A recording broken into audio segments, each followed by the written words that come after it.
Hello and welcome back to Final Fantasy VIII with me, Matthew Caddis, aka Puggy. So, Squall and Rinoa ended up on board the Ragnarok, the mysterious airship floating out in space where Rinoa could have easily died, but plot convenience and all that. I don't know. Princess Peach has it on a regular basis at least.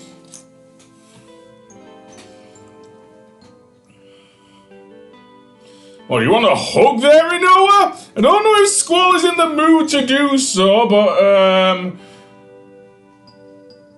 yeah.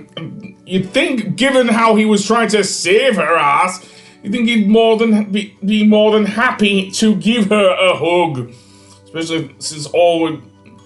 Yes, he nearly died, you idiot! Seriously! How much oxygen do we have? That's a fair point, actually. Well, about that. More on that in the next episode, I'd say. Let's save it for then. Anyway, that being said, let's go through here and get inside the main area of the ship because this area is being infested with space aliens. Seriously. Namely these gigantic creatures known as Propagators. Seriously. And I don't think they just burst out of someone's stomach. But yeah, these are the Propagators. And they are very annoying to deal with, seriously. Especially since we are having to deal with the fact that Rinoa has not been in our party since the end of Disc 2. So yeah, so I'm gonna have to find some magic. Most especially sleep magic. That will be very helpful against these guys. It's a shame when I go into my first battle here against one of the Propagators.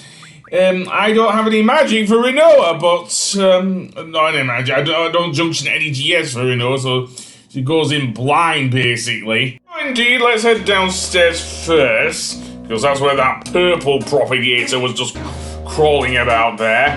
And as soon as you get down there, the Propagator will engage you in battle. And the thing about these creatures is that they are very, very strong, yes, but they're also strangely weak against sleep magic. As I mentioned, that's why I wanted to do that. Also, you can't escape despite them. The boss music plays here anyway. And also I forgot to jump to my DFs, but that might not be a problem in the remastered version, given that. Another new thing Rinoa does have since inheriting the sorceress Ultimicia's powers is the ability Angel Wing, which allows her to use a lot of magic, which is good because the first spell she used was actually sleep. So, yay, I guess. We're going to use a whole bunch of other spells against various enemies. The thing about the Propagators is that there are 2 of each colour. So, if you wanted to actually defeat both types of enemies, you want to defeat the other one of the same colour, basically. You can see there is a red Propagator going in there, so we don't want to face him, we want to face the purple one that's in the next hallway. If you do engage one of another colour, the one you just defeated, such as that purple one when we were going down the stairs, will pretty much come back to life and we'll have to do the whole thing all over again. So as I say, their weakness is sleep, and then you can just spam either spells or GFs against these guys, so yeah, no need to use anything like, or whatnot. Although, having said that, these stupid aliens can also use spells against you, so yeah. The downside to using GS is, of course, your loss of your seed rank, of course, but as I say, that can be easily augmented with the usage of the seed test in the menu or whatnot. Indeed, that's probably the easiest way to earn more money in Final Fantasy VIII. So, Diablos, if you will. As I said, weirdly enough, I think I've leveled up Pandemona enough to actually do enough damage to these guys, seriously. As I say, the next episode will be quite a long one, so that's why this one's short and everything, because seemingly Diablos is now strong enough to do plenty of damage. I mean, he did about 9999 HP there. Seriously, what's with you, Diablos? I mean, yeah, we're dealing with the literal devil here, but still. Anyway, that being said, I'm gonna go back into the other room and face that red propagator. I don't have many remedies, however, so I may have to make use of sooner spells and whatnot. Let's take a few spells from Zell. Yeah, we need them more than him, and besides, payback for what you did to not only President Delling, but dare I say it, anyone, also Rinoa herself. Seriously, because she wanted that thing, that Griever bangle being done or something. Anyway, on to the next boss, which is the red propagator, which I think the purple one is the weakest and the green or yellow ones are the strongest, so be careful of that. So let's try using some sleep spells before we do anything else, because they say they are the other ones, other coloured, that sounds wrong, sorry. The other propagators are stronger, basically, the stronger their colour is, basically, so, yeah. As for that, Curaga, definitely Curaga, which is definitely needed here. Other than that, not much else I can say here, seriously. Diablos, no. Pandemona, let's go with. Although having said that, yeah, 3 times speed for the win. I am not going to boost my GFs anymore.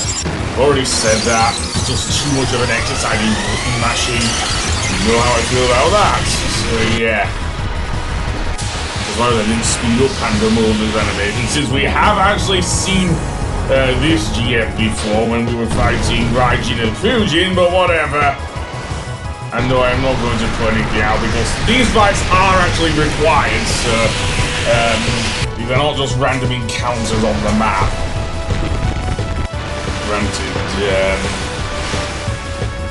it's easy dealing with these guys. So that's the first red one down. That leaves the second one to deal with. Where is it? Well, it's actually upstairs, believe it or not. Yeah, seriously. So that being said, let's actually heal up a bit. Although Move Find will be useful because there is a hidden thing there. So I'm going the wrong way entirely here. But it's the only way I can do it without triggering, another propagator. There is a green one, so I don't want to. I don't know yellow. I'm not sure. But up on the upper deck is where the second red one is. So yeah. So again, same thing. Use sleep, etc. Although having said that, although these are classed as mini bosses, I'll say mini bosses. Odin does actually show up to fight them. He shows up twice here, as we'll see in this thing, so that's one of the reasons why this episode is so short. So let's summon both the brothers and Ifrit, of course. Why not? Sacred and Minotaur, neither things. And even though we're out in space, seemingly, it still shows the sky, which, yeah, very weird, but never mind. Let's try Ifrit then, and see if that does any damage to this guy. Yep! Okay, that was fairly easy, actually. So, next, let's see. Do I want to go back into the air hold or not? I'm not sure. Yeah, that's gonna be a pain. Now I'm gonna head downstairs, I think, and head through this door on the right, I think, of the thing, because that goes back to where we fought that red propagator. So yeah. Meanwhile, the music sounds creepy as hell, seriously. So indeed, let's head to the right through this door, and we will engage with the green... Actually, do we want to face the green propagator? I'm not sure. I'm not sure. So yeah, I've lost myself here. But never mind. Seriously, so there's one there. So I will face that one. That's another green one. And I believe the other one's green as well, but don't quote me on that. And thank you, Odin, for saving my bum. Seriously. Even though he shouldn't really show up in this fight. He does. He totally does. And indeed, makes a quick mincemeat of the Propagators. Because there's another one where he shows up, as I mentioned. So yeah, even though they shouldn't, because this is kind of like a mini-boss. Seriously. But although he does show up in one boss fight, which I won't mention yet. Those who have played the game will know what I'm talking about here. But for now, let's go back through the door and to the other side. And indeed, I guess go through this door. Either that will find this thing, but yeah. And there's a life draw point, which seemingly I can't do anything with. With Rinoa for, but never mind. So I'll head down to the right then and see if I can take on this one, another green one. Yeah, it's not immediately obvious that it's green because its head is kind of yellowish, but no, this is a green propagator. So yeah, and once again we get see it's Odin again. So yeah, thanks Odin. Anyway, that being said, I am going to save, and on the next episode we'll finish off the last two Propagators. So I'll see you then. Goodbye!